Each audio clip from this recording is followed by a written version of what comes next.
So I think we're going to see a very different kind of debate, certainly from Mike Pence, and I would imagine that Senator Harris will reciprocate the kind. Vice President Mike Pence and the woman looking to take his job, Senator Kamala Harris, face off on the debate stage tonight. We'll get you set and ready for tonight's big showdown and why some say this could be the most critical vice presidential debate of modern times. And finally, Trump put a pause on the next round of stimulus talks, but could he be backing down from that position? We'll have those details and so much more on this edition of News On.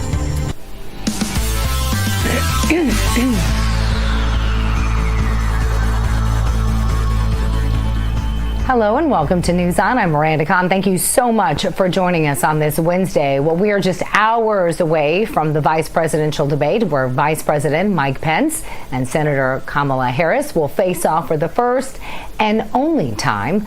But a lot of the attention going to the threat of coronavirus at the debate, both rhetorically and physically, if you will. Traditionally, the face-off between the two vice presidential candidates is held without much fanfare. But in 2020, like most things, well, it's going to be a little different.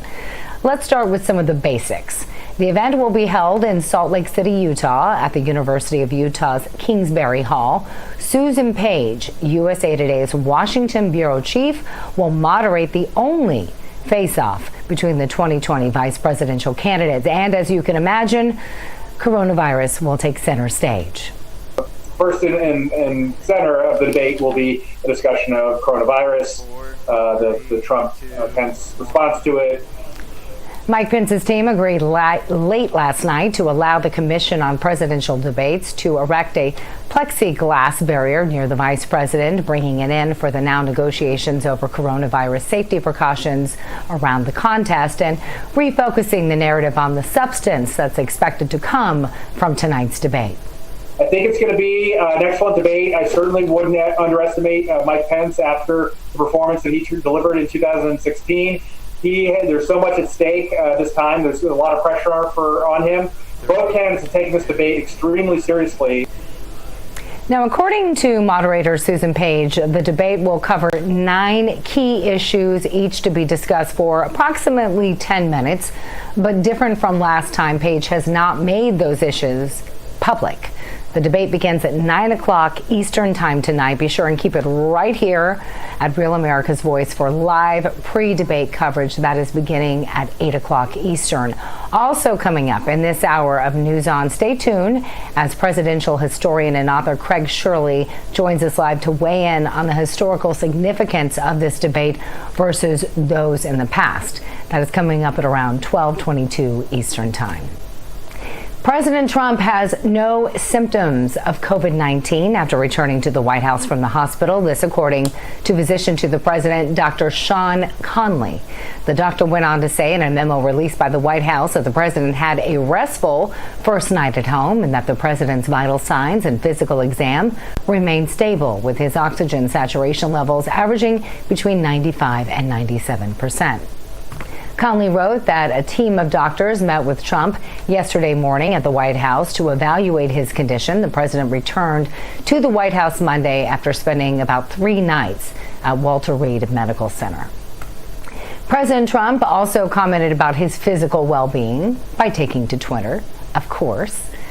He tweeted that he's feeling great and intends to be in Miami on October 15th for the second presidential debate against Democrat Joe Biden. Now, meanwhile, his opponent, former Vice President Joe Biden, has said that there shouldn't be a debate if the president's still sick. Do you feel safe in the same room as somebody who still may have COVID? Well, I think if he still has COVID, we shouldn't have a debate. In a debate, I think, by the way, I think we're going to have to follow very strict guidelines. Too many people have been infected, and it's a very serious problem. And so I'll be guided by the guidelines of the Cleveland Clinic and what the docs say is the right thing to do, if and when he shows up for debate. And again, the next debate is scheduled for October 15th. The third debate is slated for October 22nd. Biden's campaign says that he tested negative for COVID-19 earlier yesterday. In other news, it looks like fewer Americans are willing to try and get a COVID-19 vaccine. According to the latest poll numbers, a little more than half of Americans would try and get vaccinated. The poll was conducted by SSRS. They surveyed more than 1,200 adults on the phone. 51% of them said that they would go for a vaccine if it was widely available at a low cost. That is a huge drop from the 66% of the people who said the same thing just back in May. The decline is consistent with the drop we also saw in a poll back in August. Health experts warn that if enough people forgo a vaccine, the U.S. may not be able to reach herd immunity against the coronavirus, as it's referred to.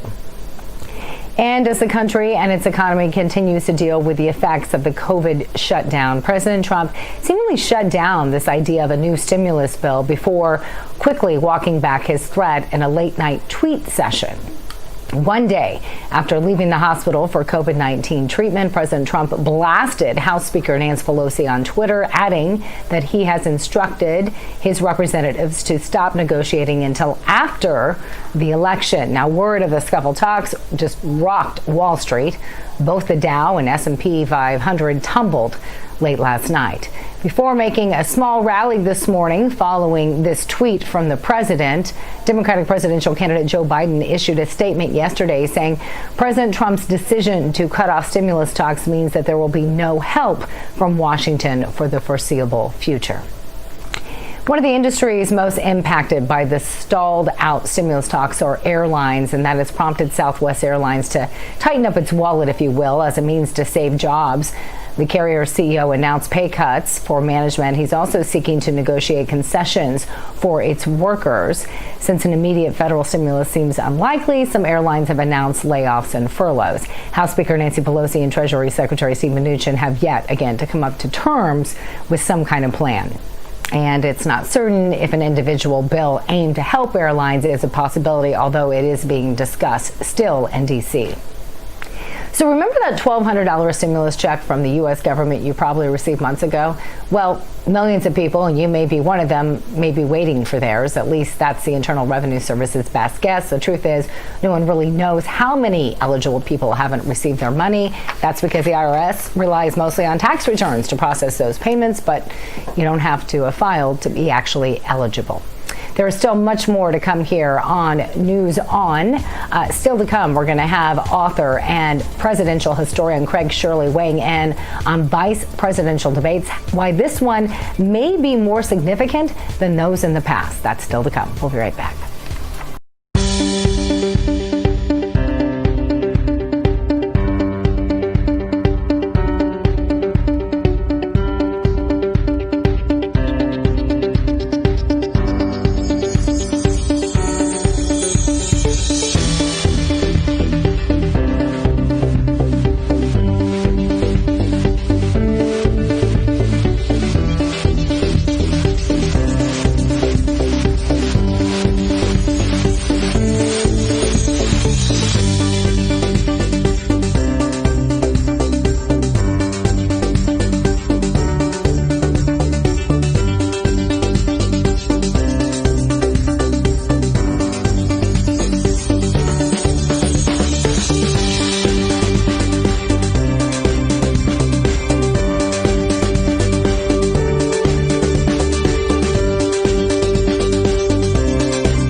Welcome back to News On. I'm Miranda Khan. It's safe to say that the goal for any political organization when they're trying to win an election comes down to presenting new voters the information that they need to make an informed decision.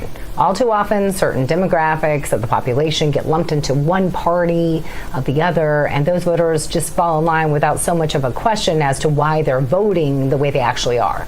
That's why I'm so honored to welcome in our next guest today. Joining us now is Audrey Pruitt. He is the CEO of the New Journey Political Action Committee. And Audrey, it is a pleasure here to have you on the show.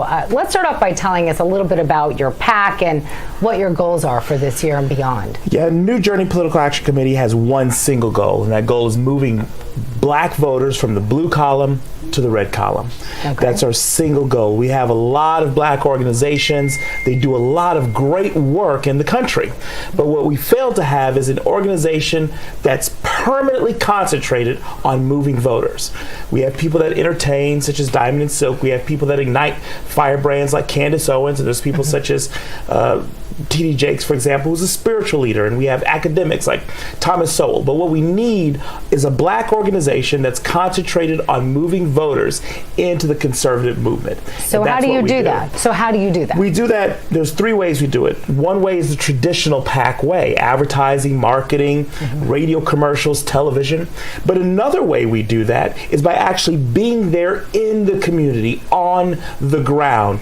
Every day, they're shaking hands, talking to individuals, listening. We need to do a lot more listening as conservatives to meet those community needs. And a third way we do that is by linking like partners together. For example, we have urbancure.org, which focuses on education and focuses on things like school choice, and linking them with like partners, such as faith communities in the individual neighborhoods around the country.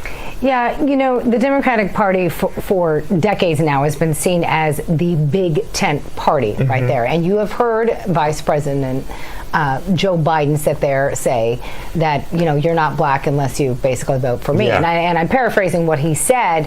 Why do you think that is? Because, you know, going to your website, you talk about the Republican Party is a party of Lincoln, and you remind people of the history of the Republican Party. Where did that shift happen, and then how long do you think it's going to take for that shift to change? Well, because I know that's something the Trump administration has been diligently trying to do. The shift has happened over the past 30 to 40 years. We believe it's going to take 20 to 30 years to shift it back so that 80% of black voters are voting Republican again. It's going to take some time. One reason it's going to take some time is because everybody's a racist if you don't agree with the Democrat Party. It doesn't matter what color you are. It doesn't matter where you came from. If you don't agree with the Democrat, then you're a racist. And it takes a lot to beat that back. So how do you do that, though? Because and how did you come up with this estimate of 20, 30 years? So how you do that, how you beat back is by focusing on messages that actually get individuals to think independently. Let me give you a great example. One of the things is you could look for taxes, right? A message that resonates with the black community is, for years, individuals who were building wealth, white families, were able to use the tax code to their advantage. They're able to use the tax code to save their money and help their families. And now that black families are building wealth, all of a sudden you want to come in and snatch the money away to prevent us from building wealth. So that's a message that may not resonate with white voters, but it does resonate. It gets some heads to nod with black voters. That's why you should be on the conservative side if you're black. So let me ask you this.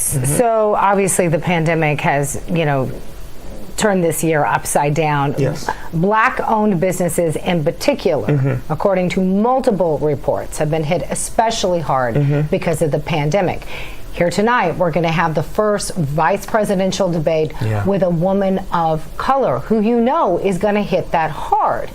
Now, there's been some question whether or not that the president, having contracted COVID-19, works to his advantage going into these debates and going into the election, or a disadvantage.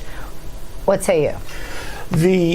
I believe that it's neutral. The president getting COVID, for those who hate him, they want him to die. For those who love him, we want him to live. I think the undecided voter in the middle is looking for their issues to be solved at the local level, in their families, in their jobs. That's what they're looking for. Yes, I think the president having COVID is important, but it's not going to be a deciding factor. The deciding factor is, what can you do for me? That's the biggest tell in election. But in all fairness, the president has reiterated this over and over and over again, touting the unemployment numbers. Again, a lot of these pro-pandemic, but pre-pandemic, I mean, about specifically when it comes to Hispanics and African Americans. He's tried to relay that message over and over again, saying that the unemployment numbers are the lowest they've ever been. Do you agree with that, first off? Oh, yes, we agree and with that. And is that message getting relayed enough as it should? Well, he can only say so much, because black voters aren't watching Fox News. They're not reading Breitbart. They're not watching American News. They're not watching OAN. They're not watching anything. Well, hopefully they're going to start watching this, right? They're watching CNN. Exactly. They're watching CNN, MSNBC, The Root, World Star Hip Hop, for example, and those messages are not there. The Republican Party has to move where black voters are. It's not enough to throw a barbecue. It's not enough to hand out pizzas. You can't come a month or 2 weeks before an election. You got to come very, very early and show that you care. President Trump was there, but no media would cover it. So, except, we try to cover it here on Real America's Voice. But let me ask you this. So we are now just days away from the November election. What can your PAC do? What can others do to relay that message? Because we don't have, for people who support your cause, they don't have 20, 30 years. Yeah. They have a few days to try to get this president reelected. So again, if you're in favor of the president. Yeah, so what we can do, there's two things that we can do. The first thing that individuals can do is just get out there and talk. Regular conversations with black Americans. That's the biggest thing you can do. But let me ask you this. Shake a hand. Because a lot of people will tell you that his or her minds are already made up. Would you agree with that? Is it going to be very difficult to change that? I don't think it's going to be very difficult to change it. I think it's going to be difficult, but not very difficult to change it. But a lot of people say their minds are made up about a lot of things. And then once they engage, and once they actually have to go in the privacy of the ballot box, we saw this in 2016, their minds can change. Every suburban woman's mind was made up about Trump until they went into the box. And I believe that was because on Facebook, other suburban women started to talk to other suburban women. And they started to engage and say, I want school choice.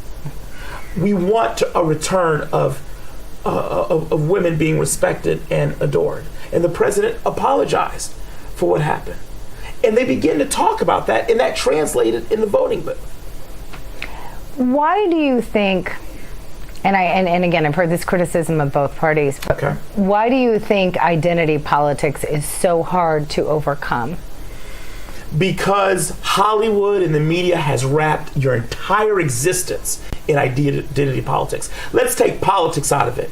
When it comes to eating a hamburger, when it comes to dolls you play with, when it comes to places you go, music you listen to, it's all codified if you're black, if you're white, if you're short, if you're tall, if you're yellow, if you're not. Oh, black people like that kind of music. They like the beats. Oh, black people can dance. Oh, white people like twing, twing, twing. Bluegrass music. This is all. I play bluegrass music, actually. It's all. We have been conditioned as Americans since the 60s to look at things in these terms. Gotcha. So naturally, politics follows culture. We only literally have a few seconds remaining. So real quickly, any predictions for tonight? The prediction tonight is Mike Pence is going to absolutely destroy Kamala Fake Harris. Kamala Fake Harris. All right. Autry Pruitt, thank you so much for joining us. Pleasure to have you. Hope you'll come back again. Certainly. Thank you. Still ahead here on News On, tonight's debate will make history when Kamala Harris and Vice President Mike Pence take the stage. After the break, we'll take a look back at some of history's greatest Veep debates with presidential historian and author Craig Shirley. Cannot wait. Plus, how significant is tonight's debate to you? That is the question we're asking today when we share your voice. And how much faith do you put in all those political polls? We're going to share some of your responses coming up. Stick around. You're not going to want to miss it. You're watching News On. We'll be right back.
Welcome back to News On. I'm Miranda. The vice presidential debate will take place tonight, and already it will make history as the first vice presidential debate to feature a woman of color. And while many people traditionally think of the Veep debate as a bit of an, afterthought, some of the most memorable moments in debate history have actually happened while the candidates for vice president have grappled on stage. Now, who could forget this moment when Dan Quayle faced off against Lloyd Bentsen? I have as much experience in the Congress as Jack Kennedy did when he sought the presidency. Senator, I served with Jack Kennedy. I knew Jack Kennedy. Jack Kennedy was a friend of mine. Senator, you're no Jack Kennedy. Oof, that stung. But that's not the only memorable moment that's happened during a vice presidential debate. And here to discuss this more and the historical significance of tonight's debate, I'd like to welcome in presidential historian Craig Shirley. Craig, thank you so much for joining us. Always a pleasure to have you on the program. Thank you, Miranda. So I want to first get your reaction to that clip last night that I played. Would you say that's the most, impactful moment in vice presidential debate history? It definitely left a bruise. Dan Quayle really never recovered his political career after that.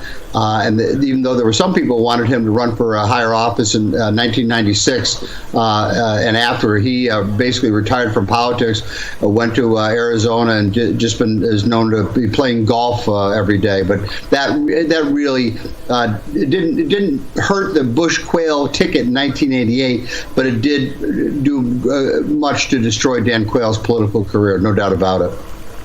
Now, Craig, let's focus a bit here on a debate that's likely a little more fresh in the minds of some of our viewers who are watching, and that's, of course, the 2008 debate between Sarah Palin and Joe Biden. Here we have the infamous clip of Sarah actually meeting Joe Biden. Take a listen.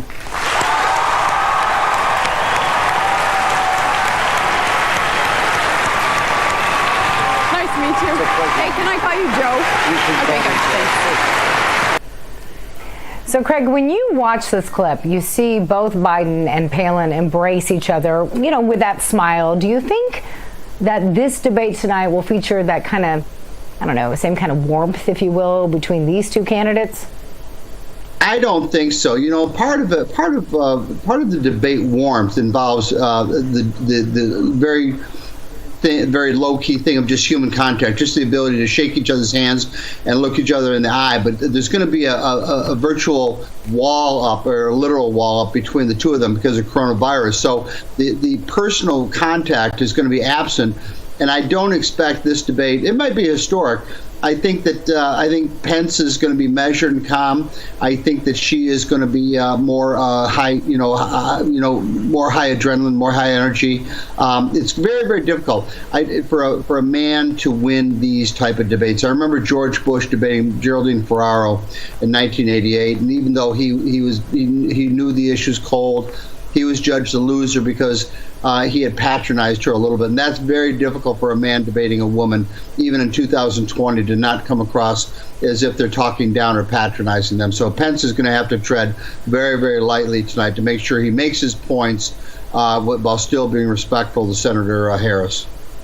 We actually have that clip that you were referring to. I want to real quickly, if we could, get to that clip and play it for our viewers so they can see what you're talking about there, Craig Shirley. Say it ain't so, Joe. There you go again, pointing backwards again, though. You prefaced your whole comment with the Bush administration. Now, doggone it, let's look ahead and tell Americans what we have to plan to do for them in the future. Okay, clearly that was not the clip that I was referring to, but hopefully we can get to it and play it for our viewers. That was Sarah Palin and Biden again during their debate. So going back to that, you mentioned COVID. Obviously, things are going to be a little different here, a lot different, as is everything when it comes to 2020 and this year. We're going to have this plexiglass, probably not going to be shaking hands. And then the moderator is a little different here. This whole style, we know that there are going to be around 9 issues that are going to be brought up tonight, but we still haven't been given any insight as to what those 9 issues would be. And this is going to be a print journalist who's going to be actually moderating the debate. So I know that last time when we had you on the program, we were kind of talking ahead of the first presidential debate, and one of the key things that you said, and it was so poignant and it stuck in my mind, was that you said what the candidates need to do is focus on the future. On the future, on the future, on the future. And you mentioned that Pence has a little bit of a disadvantage here when it comes to Kamala Harris, because it can come across as, patronizing a woman. So in your opinion, what does the vice president need to do, and what does Kamala Harris need to do tonight in order to not only win their own party, but to win over those undecided voters? Well, I hate to say it, but the bar is set pretty low for Kamala Harris. She just basically has to show up and make her points and make the charges against the Trump administration in the past 4 years, and make the points about the failures of the past 4 years, and then talk about a Biden presidency in the future, about what it might entail. Biden needs to not engage her too directly to come off as too mean or too patronizing, but he needs to remember his audience is not Kamala Harris, but the American people. And that's where I would tell him to focus his message. Talk to the American people, use her questions, use her allegations, use her charges, and then look in the camera and talk to the American people about what you envision for the next 4 years under a Trump-Pence administration. But don't get down in the weeds with her about policy or about this or that or the other thing.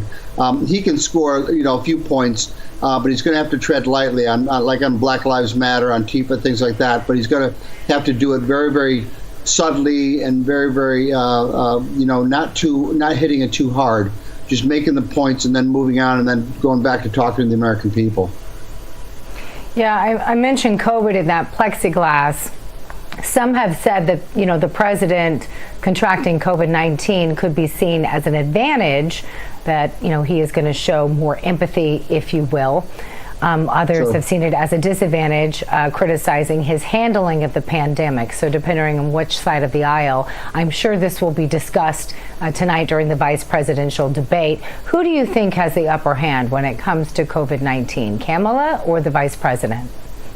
Oh, I think, it's a great question, Miranda. I think at first blush that Senator Harris has the upper hand, but, as I've known in politics for 40 years, is that there are no problems, only opportunities, is that Pence can use this as a metaphor. Trump recovering from coronavirus so quickly, he can use that as a metaphor for the country. Trump got through it, the country will get through it. And like Nietzsche said, what doesn't kill you makes you stronger.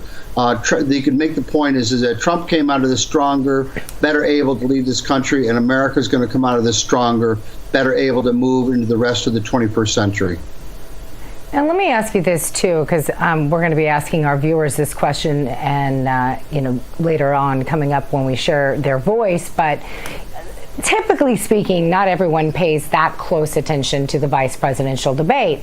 Having said that, we have two presidents, or two presidential candidates who are both in their 70s, one who actually has COVID-19. So should the American public maybe pay more attention, given that they're both in their 70s? Without a doubt.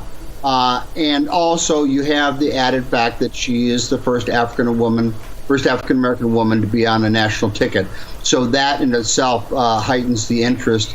And I suspect the audience will be very, very big for tonight's debate. He very could be, Trump's successor. She could very well be a future president if she and Biden are actually able to win this time. And so the vice president, you've had down over history over the last 240 years, something like 1/4 of all vice presidents became president either through direct election or through the death of the man who was in the Oval Office at the time. So vice president has become an extremely important position, second in line now, Miranda. So I expect that there will be well watched and it'll be well attended tonight. Yeah, we'll have to see what happens. Again, our live coverage beginning at 8 o'clock Eastern Time. Presidential historian and author Craig Shirley, always good to share your insight. Appreciate it. You bet, Miranda. Thank you. Hurricane Delta makes landfall in Mexico, where it could be headed next.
Mexico, Hurricane Delta has just made landfall in the town of Puerto Morelos this morning, according to the latest update from the U.S. National Hurricane Center.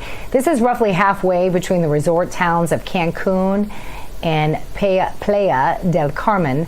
Delta has winds right now of 110 miles per hour, making it a strong Category 2 storm. The hurricane will quickly make its way over the Yucatan Peninsula and reemerge in the Gulf of Mexico. That is expected to happen later today. Once back over open water, it's likely to strengthen back into a major hurricane before turning north towards the Louisiana coast. For the very latest details on Hurricane Delta, let's send it over to Weather Nation's Chelsea Ambrose and Rob Bradley. We're continuing to follow your top weather headlines. I'm Weather Nation meteorologist Chelsea Ambrose, and one of those headlines is Hurricane Delta. It is moving through the Yucatan Peninsula, eventually going to work its way into the Gulf of Mexico and make impacts on the United States. It made landfall in Puerto Morelos in Mexico this morning at 5:30 Central Time. Winds were upwards of 110 miles per hour. That is a Category 2 hurricane as it made landfall. Storm surge, damaging winds, and the heavy rain threat is still ongoing.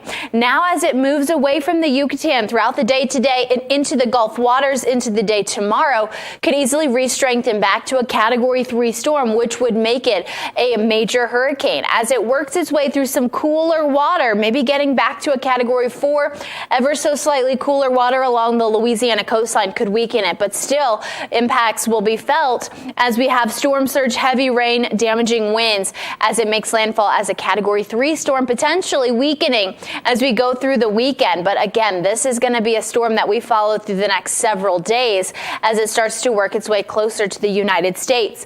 The risks that we're going to be following as it gets closer to the Louisiana coastline: storm surge, we could have several feet of water inundation, the heavy rain that will come with it, even well far inland. Notice that the forecast already shows showers into Louisiana and Arkansas even before the center starts to build in. And we could also be looking at the damaging winds. Because it's a faster storm, wind is going to be a big factor in that forecast as well.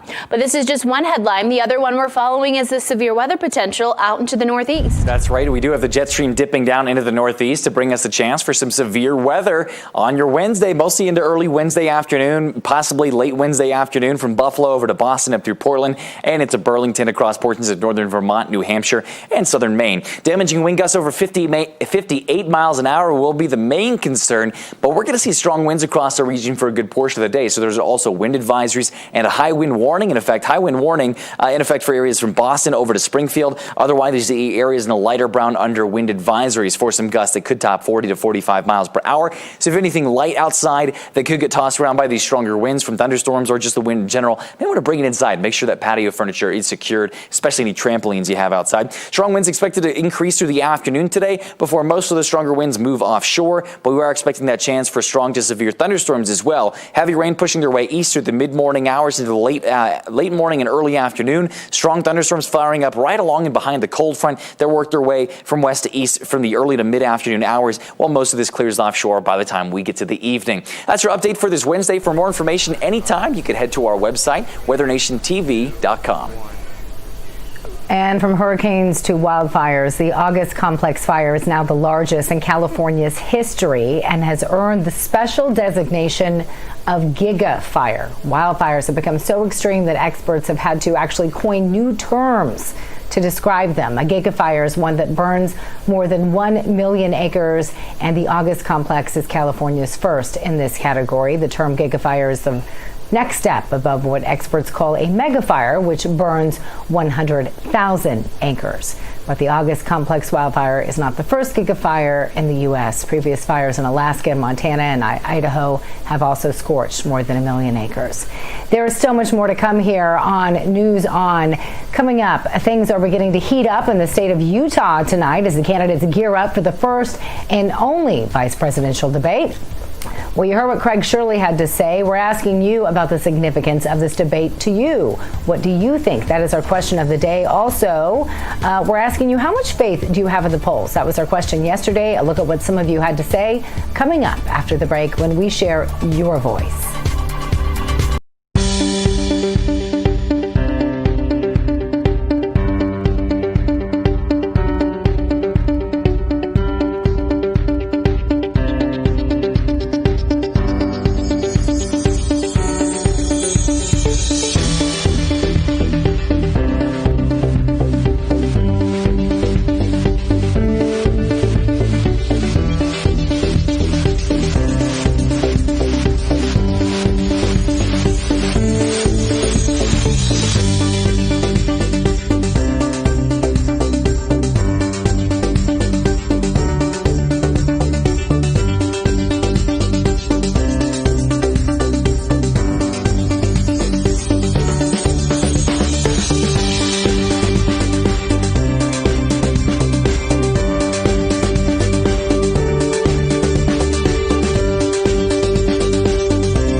And welcome back to News On. I'm Miranda Khan here at Real America's Voice. We say it every day, but we truly mean it. And that is our goal, is to give you a voice. We work for you. And you can do that by joining our community platform, which you can find on our website at americasvoice.news. You can also reach out to us on social media. All you have to do is submit a comment or question. And guess what? We may air it on this very program. So last night we asked you this question. The polls show Biden leading nationally. So how much faith do you have in the accuracy of these polls and why? First response is from Alan from Facebook, who said this: polls say whatever the head pollster wants to say. Thank you, Alan, for that response. Next up, we have Jude on Twitter saying this: not on your life. Media is hoping continually that repetition will change people's minds, sort of a peer pressure effect. If anything, it is scaring people to make sure they go out and vote. Also from Twitter is Amps Only saying simply, no, look what they did in 2016. Same thing, only more wrong now. Thank you. And last comment we have from Kiss My Vote saying absolutely not. Thank you all for sharing your thoughts and opinions. We'd love to hear from you. Now we have a video from Anthony Brennan. Let's go ahead and roll that clip. It has to do with our next question. Take a listen. Hello to Miranda Khan and America's Voice News. When it comes to the question of the accuracy of the latest presidential polls, using the 2016 election as a model, I would say that the polls are probably inaccurate. I do think that the pollsters do not carry the water for one political party. Their business and their reputation depends on them getting these numbers right. However, they can only go by what people tell them. And over the last 5 years, some people just have not felt comfortable saying what they think and saying what they feel, and I think that's what led to the inaccuracies of the poll numbers in 2016, and that's why I think the poll numbers are off in 2020. But I'd love to hear what you guys have to say. Thank you and bye. All right, thank you, Anthony, and thank you all for sharing your voice here on Real America's Voice. Now for our new question of the day. We've been talking about it throughout the show, and we're asking you this question: how significant is tonight's vice presidential debate to you and why? We want to hear what you have to say. Again, you heard earlier from presidential historian and author Craig Shirley saying that tonight's debate actually might be more significant than previous debates, especially considering the age of President Trump and his vice presidential Joe Biden, his Democratic challenger.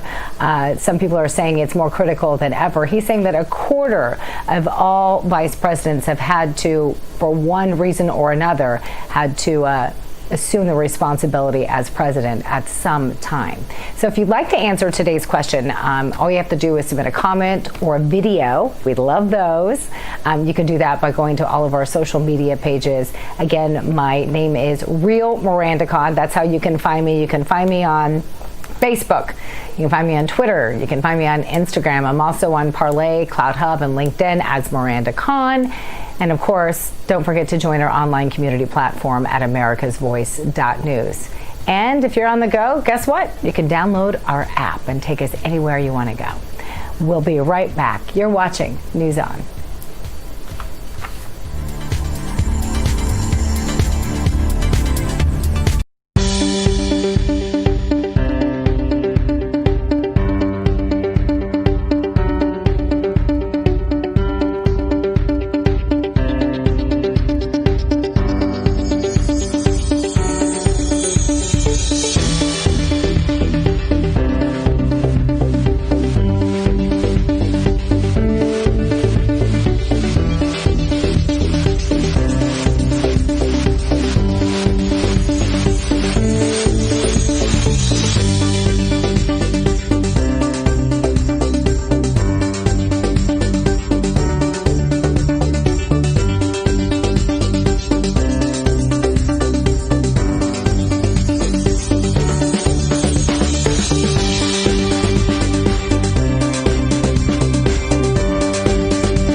Welcome back to News On. I'm Miranda Kahn. If this next story isn't good news, well, I don't know what is, because you may still see a pay raise next year, huh?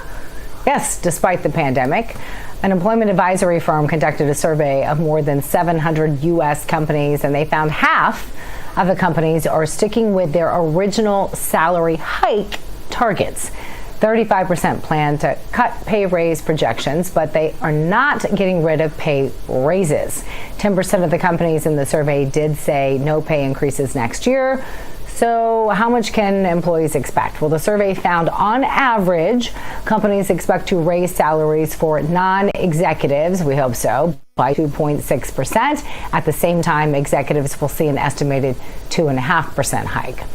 As for bonuses, 66% of companies plan to still offer those, but they will most likely go to executives and those in management. Yes, you can probably see my expression on my face. And with those pay raises still in effect, maybe you'll be able to, cash in on this next story. So the sale of one of the world's most complete Tyrannosaurus Rex skeletons smashed auction estimates. It was sold for, are you ready for this? $31.8 million at a Christie's auction. This happened last night. The sale sets a new world record for any dinosaur skeleton or fossil ever sold at an auction. Stan, the T-Rex, walked the earth some 67 million years ago. His skeleton was displayed at the auction house's flagship location in New York with an initial estimate of $6 million to $8 million. That's all they expected. Stan is 13 feet tall, 40 feet long, and made up of 188 bones. Make no bones about it, he's quite the looker, though. As one of the largest and most complete T-Rex skeletons in the world, the first of Stan's bones were found in parts of Montana, North and South Dakota, and Wyoming back in 1987. And you guessed it, a guy named Stan, who was an amateur paleontologist, found it. Scientists have been studying him for the past 2 decades, and now it's time for him to go to his forever home. Wow, almost 32 million. Wow. Okay, so put away your number one flags. Researchers say when it comes to the rest of the universe, Earth is not necessarily the best planet.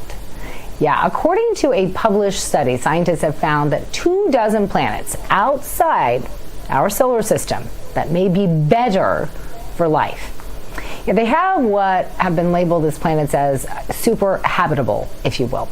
Some of the planets are older, some are a little larger and slightly warmer than our planet. Some orbit stars that change slowly and have longer lifespans than our sun, too.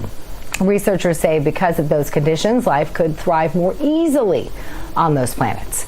The 24 top contenders for super habitable planets are located more than, give or take, 100 light years away. Hop, skip, and a jump, really, if you think about it. Levi's is launching a denim buyback program. Here's how it works. You drop off used jeans and denim jackets at participating Levi's stores and get a gift card and exchange. Kind of like this. Your items would then be cleaned and listed on the company's re-commerce website, known as Levi's Secondhand. Now, according to Vogue, some of the clothing sold on Secondhand will be hand-picked vintage items. I love that word. It makes everything sound fancy, right? But most will come directly from Levi's customers. You get a free gift card, and you help to keep many coveted Levi's in circulation and then out of the landfill. Seems like a win-win for everybody. All right, Gmail is getting a new logo as part of a revamp of the Google's G Suite. The iconic Gmail logo is losing the envelope. It's keeping it in for mail, but adds the remaining 3 colors in Google's 4-color palette. And that is just about going to do it here for this edition of News On. I want to make a clarification. I quickly went to it the other day, but we were talking about White House Press Secretary Kayleigh McEnany, and I mistakenly said the other day, and I want to make sure I clarify that she was a breast cancer survivor. She is not a breast cancer survivor. In fact, she had elective surgery in order to avoid getting breast cancer. We hope that she's doing well. Again, our continued prayers and thoughts are with her and her family here on behalf of Real America's Voice. Be sure and stay tuned for our pre-debate coverage tonight at 8 o'clock Eastern.